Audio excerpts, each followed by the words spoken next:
वातावरण में गुलाबी ठंड घुल चुकी है। गुलाबी ठंड के इस मौसम में छत्तीसगढ़ में चुनावी माहौल ने छत्तीसगढ़ के राजनीतिक पारे को हाई वोल्टेज पर पहुंचा दिया है और ये जो चुनावी माहौल ने तापमान को बढ़ाया है, राजनीतिक तापमान को जिस तरीके से उच्चतम स्तर पर इस समय पॉलिटिकल टेम्परेचर है, उसे आप छत्तीसगढ़ के किसी भी गांव में, किसी भी कस्बे में, किसी गली में, किसी चौराहे पर आप महसूस कर सकते हैं।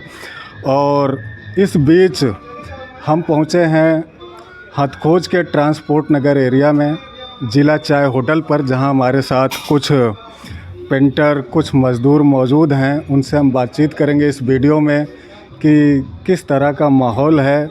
एक तरफ जहां कांग्रेस अपनी पूरी कोशिश कर रही है कि वो अपनी सत्ता को बचाए रख पाए, वहीं दूसरी तरफ भाजपा पूरा जोर लगा रही है छत्तीसगढ़ प्रदेश में एक बार फिर से वापसी करने के लिए।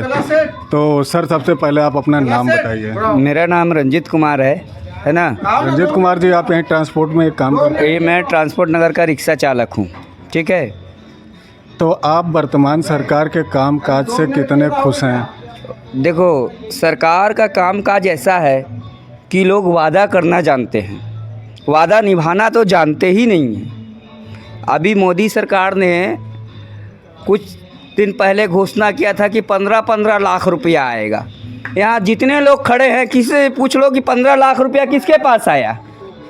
आप में से किसी के खाते में आया 15 लाख? किसी के नहीं आया, किसी का नहीं आया। नहीं, वो तो गृह मंत्री अमित शाह ने उसके बारे में कहा कि वो एक चुनावी जुमला। जो मंत्री हो, मंत्री सब ऐसे ही होते हैं, एक जैसे होते हैं, जैसे दाल में मिक्स कर देते हैं, वैसे सब मंत्री होते हैं। तो आपका मतलब ये है कि चुनाव के समय ही नेताओं को गरीबों की याद आती है? हाँ, ये जो है ना, ये गरीबों की याद कब करते हैं? 100 रुपये दे दिए, दारू दे दिए, ये सिर्फ चुनाव के समय होता है। उसके बाद सब भितलामपुर चल जाते हैं। उसके बाद फिर कौन गरीब है, कौन मर रहा है, कौन जी रहा है, कौन क्या कर रहा है, कौन भूखे मर रहा है, कौन किस स्थिति में है, उससे किसी नेता को कोई मतलब नहीं। सब ये सब नेता जो है ना, अपनी रोटी पकाते हैं और चुनाव के बाद सब जनता भाड़ में जाए, अपना दाल गल गया, ठीक है, मैं अभी पहुंचा हूं, बस कहानी ख़त्म है ना। जैसे कि अभी भाजपा सरकार है, पर्चा लेके घूम रही है, हर महिला को बोले, हर महिला को हर महीने 1000 रुपये मिलेगा। जब मोदी जी नहीं दिलवा पाए 15 लाख रुपया, तो अभी जो सरकार आ रही है वो कहाँ से दिलवाएगी? हमारा ये क्वेश्चन है, कहाँ से दिलवाएगी वो? अपने घर से? नए भी भाजपा का जो मैनिफेस्टो आया है, घोषणा पत्र, उसमें जो है गैस सिलेंडर 500 रुपये प्रति सिलेंडर। अरे ये बताओ, गैस सिलेंडर 500 रुपये 474 रुपये में देगा और 500 रुपये CFD देगा, 25 रुपये घर से देगा कोई भी। और यहाँ पर ये मनोज भाई काफ़ी इस बात को लेकर नाराज़ हैं कि जो नेता हैं उनको अक्सर गरीबों की याद सिर्फ चुनाव के समय ही आती है और जब चुनाव हो जाता है उसके बाद वो 4.5 साल तक गरीबों को भूले रहते हैं।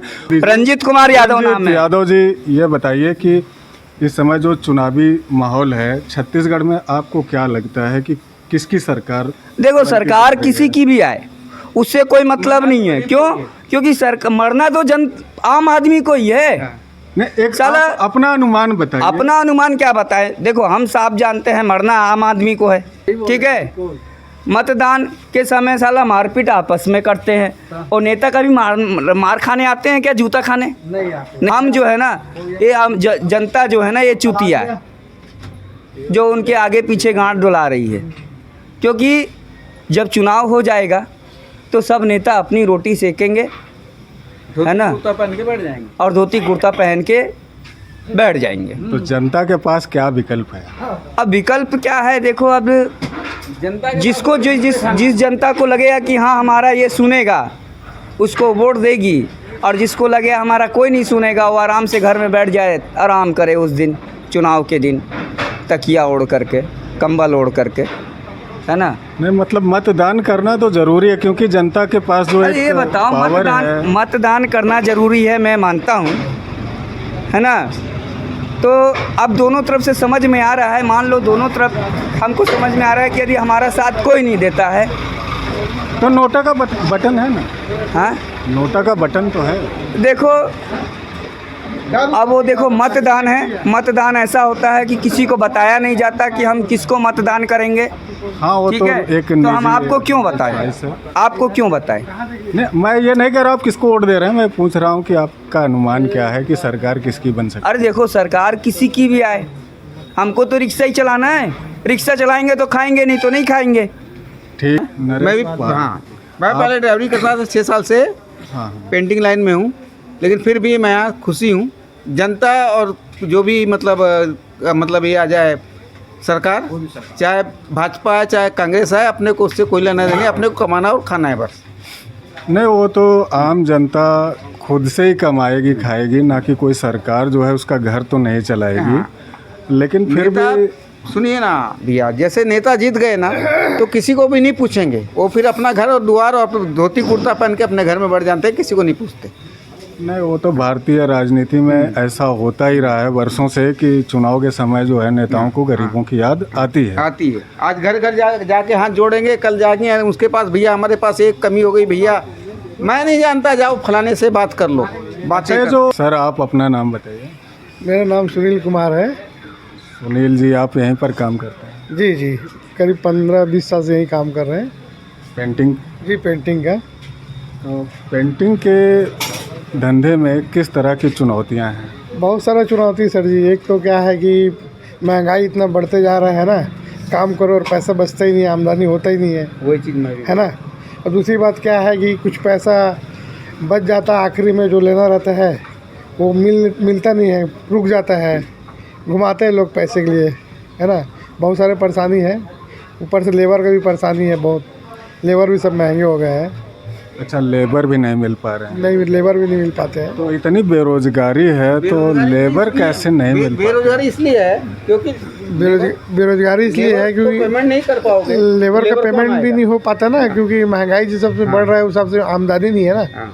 अब लेबर कहाँ से आएंगे? नहीं, तो जैसे पेंट महंगा हो गया है, लेबर महंगे हो गए हैं, तो आप लोग अपना चार्जेस भी तो बढ़ा सकते हैं ना। कोई देने के लिए तैयार नहीं रहता। कोई देने को तैयार ही नहीं ना, मतलब 5 साल पहले चलता है 5 साल अभी हाँ, भी मतलब वही जो पुराना रेट है वही रेट देना चाहते हैं। कोई भी सोचता है हमारा 2 पैसा बच जाए, कोई ज़्यादा देना नहीं चाहता। पेंटरों की कोई यूनियन है आप लोग की? नहीं, कोई यूनियन नहीं। उसमें ऐसा होता है तो होना चाहिए लेकिन यूनियन नहीं बन पाता ना। पहले भी 1-2 बार कोशिश किए थे लेकिन नहीं बन पाता। आपके अधिकारों की आवाज़ मतलब आप कैसे उठा सकते हैं? आपकी कोई यूनियन नहीं है। अब कैसे क्या उठाएंगे, कोई एकता ही नहीं है, कोई साथी नहीं है, तो कैसे उठाएंगे? अकेला तो आदमी कर नहीं सकता ना।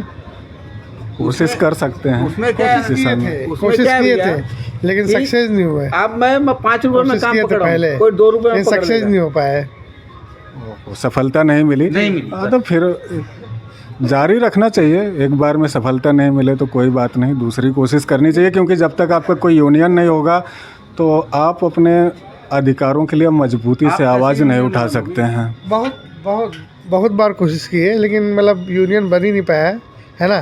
तो ये तो पेंटर जमात की विफलता आप इसे कह सकते हैं। हाँ, अब यही मान के चलो।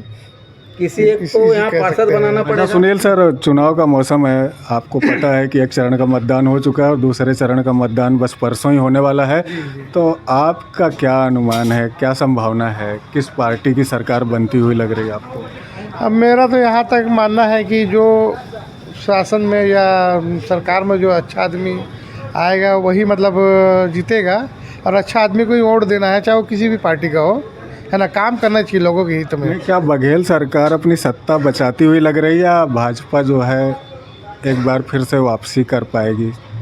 ऐसे तो अनुमान है कि दोनों पार्टी के 50-50 चांस है इस बार। मतलब 50% चांस है, काफ़ी कांटे की टक्कर है। कुछ अनुमान लगाना जो है वो संभव नहीं है। जी, कांटे की टक्कर है।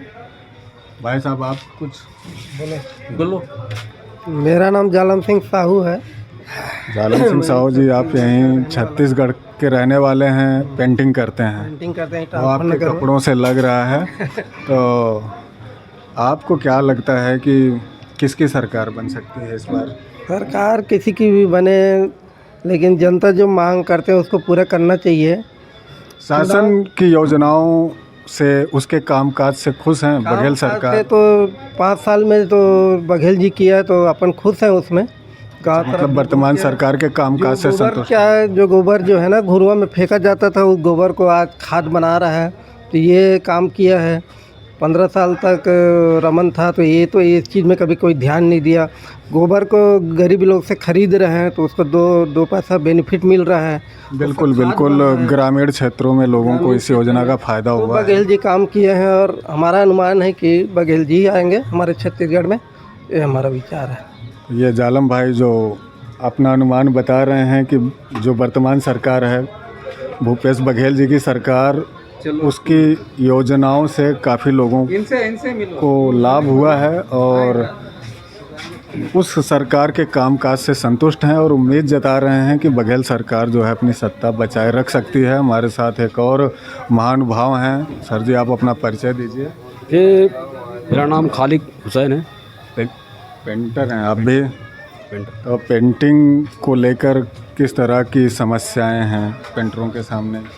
अभी जैसे सुनील भाई ने बताया, सारी समस्याएं बिल्कुल सही सही आपको बताई हैं और उसमें कोई बदलाव नहीं है। यूनियन की एक अभाव है, जो अगर यूनियन की दिक्कत अगर दूर हो जाएगी तो शायद इस समस्या पर काबू पाया जा सकता है। और चुनाव का माहौल है तो आपको क्या लग रहा है कि किसकी सरकार बन सकती है छत्तीसगढ़ में इस बार? अभी जैसे हमारे जालम भाई ने कहा कि मतलब सुनील भाई ने कहा कांटे की टक्कर है और वही है बीजेपी। मेरे हिसाब से भी 50-50 का माहौल है। अब देखो किधर पलड़ा भारी होता है। और आपके एरिया में देवेंद्र यादव और प्रेम प्रकाश पांडे जी, दो मजबूत प्रतिद्वंदियों के बीच में टक्कर है। आपको क्या लगता है कि आपके क्षेत्र से किसको विजय मिल सकती है? ये भी बात पेचीदा है। वैसे क्या है, दमदार दोनों मुझे नज़र आ रहे हैं कि, और आकलन तो उतना तगड़ा है नहीं, लेकिन फिर भी कांग्रेस का मेरे नज़र में पलड़ा भारी लग रहा है। वैसे जबकि भिलाई नगर विधानसभा सीट की एक परंपरा रही है कि हर विधानसभा चुनाव में जो है सीट बदल जाती है, एक बार भाजपा एक बार कांग्रेस, इस तरह की जो परंपरा, इस तरह का जो ट्रेंड है, आपको लगता है कि वो ट्रेंड इस बार टूट सकता है और देवेंद्र यादव दोबारा सीट अपनी बचा सकते हैं? ऐसा मुझे लग रहा है। बाकी क्या है, उतना एनालाइज अपना पक्का है नहीं, बाकी ऐसा लग रहा है क्योंकि कुछ दिनों से जो नोटिस कर रहा हूँ अपने हिसाब से। बाकी आकलन क्या है वो तो जनता के हाथ में है, वो तो मन की। अंतिम परिणाम तो जो है 11 दिसंबर को ही पता चलेगा। तो साथियों, ये कुछ लोग थे जो अपनी बात रख रहे थे और आज के इस वीडियो में इतना ही। मिलते हैं नेक्स्ट वीडियो में, तब तक आप लोग स्वस्थ रहें, मस्त रहें। धन्यवाद।